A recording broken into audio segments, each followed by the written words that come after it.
Right, guys, Gary aka Hopeless back again. July was a bit of a weird one, with lockdown in full effect, so I've got really itchy nose. Lockdown in full effect, spending time with the family, trying to get stuff sorted for work.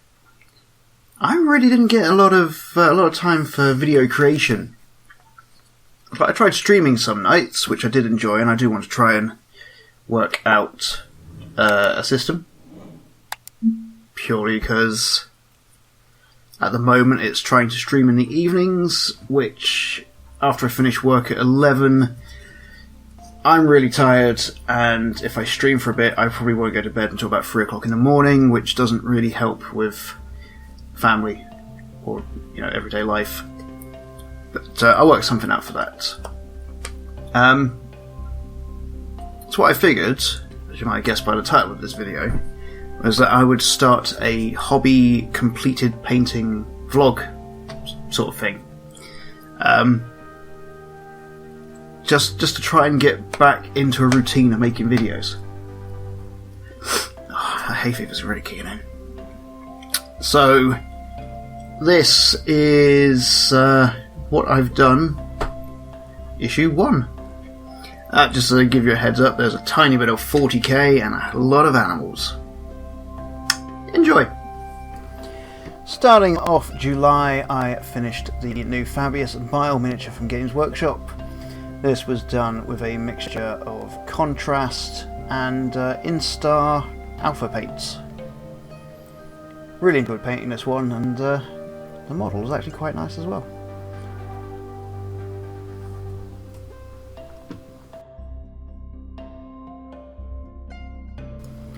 Also in the box for Fabius was the Surgeon Acolyte, his little helper who will run around the battlefield, and the model was tending or removing vital parts from a fallen space marine.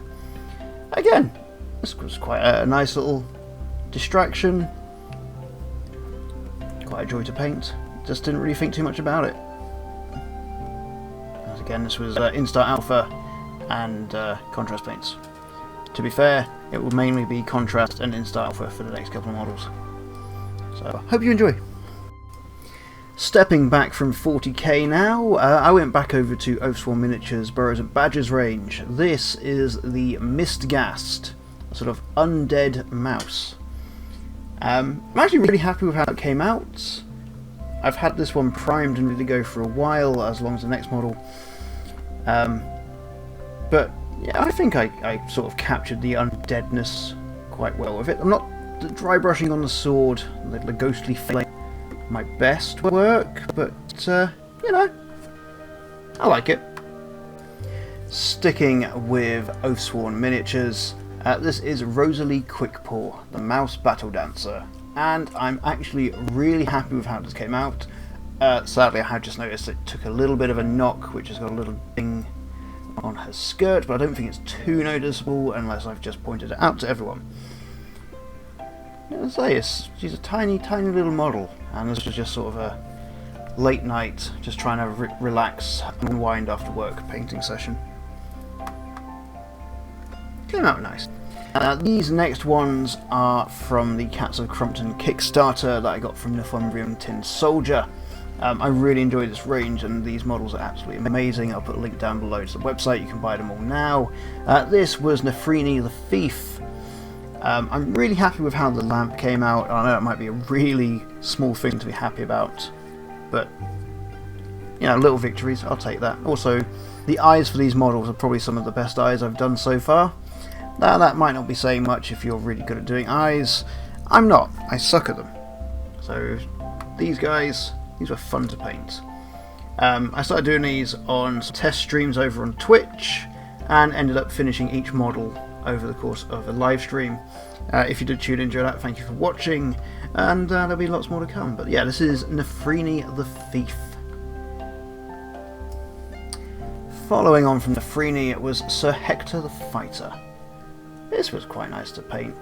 You'll notice over the next couple, I'm sort of learning how to do cat fur patterns, because we don't have pets. We don't have a pet cat. The last time I had a pet cat was when I lived at home, and that was over 15 years ago. Yeah, that was a while ago. But yes. So Hector the Fighter. Just love his little mustache. Followed on by Mogar the Barbarian. All of these figures are based on Dungeons & Dragons 5th edition characters. So in theory you should be able to play. I've never played Dungeons & Dragons, I'm going to admit that. It's one game that I'd love to. I've just never found anyone to actually play with. So painting these miniatures has been quite fun.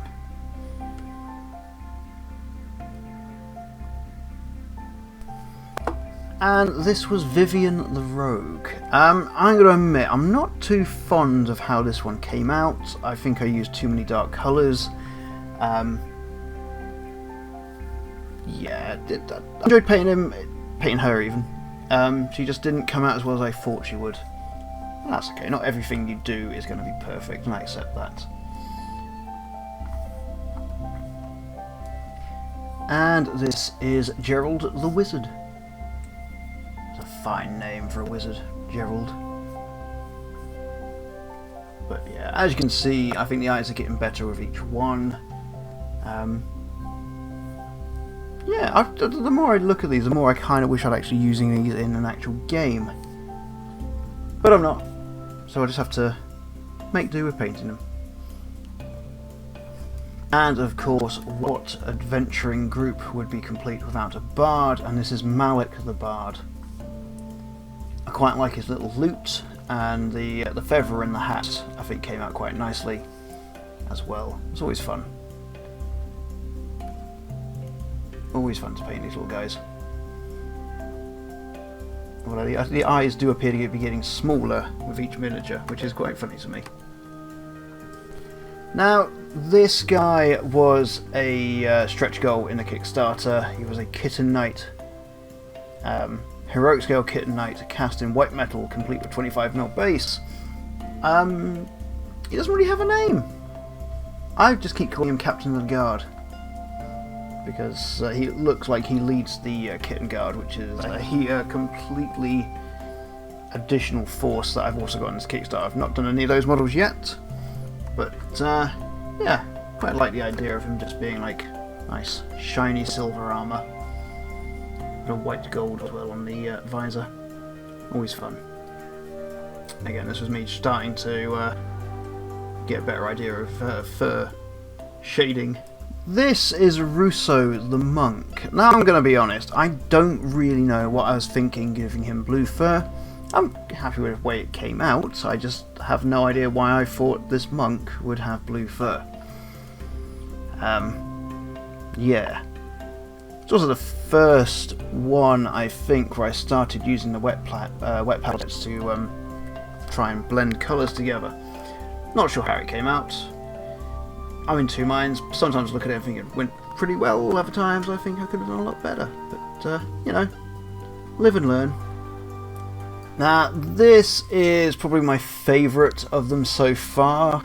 This is Luna. He was a Kickstarter exclusive miniature for the set. He wanted to be a dragon, but no one really had the heart to tell him that he couldn't be a dragon, so they made him in a little costume. And I'll also admit that this is entirely based on Spike from My Little Pony. It was my daughter's suggestion, and I quite liked it. I'm actually quite happy with how the suit came out. Quite purple.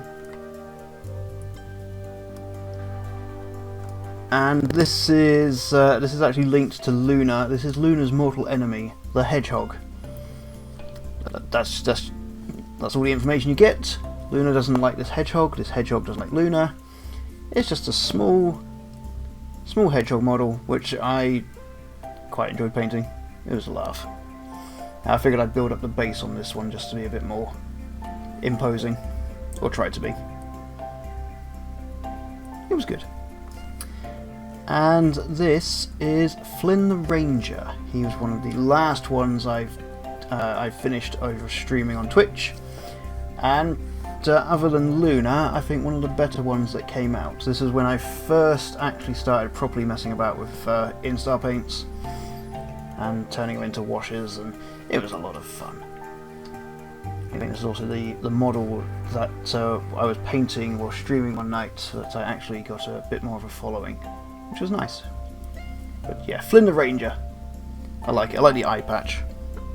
Eye patches are always a plus to me. And then finally we've got the Dark Cat. Now this is sort of a Grim Reaper style Cat of Vengeance model. I love doing this. I had a bit of fun doing the wings. I'm not too sure it comes out too well in the light, but he was a good old-fashioned bit of fun to paint. No pressure, just kind of went nuts on him.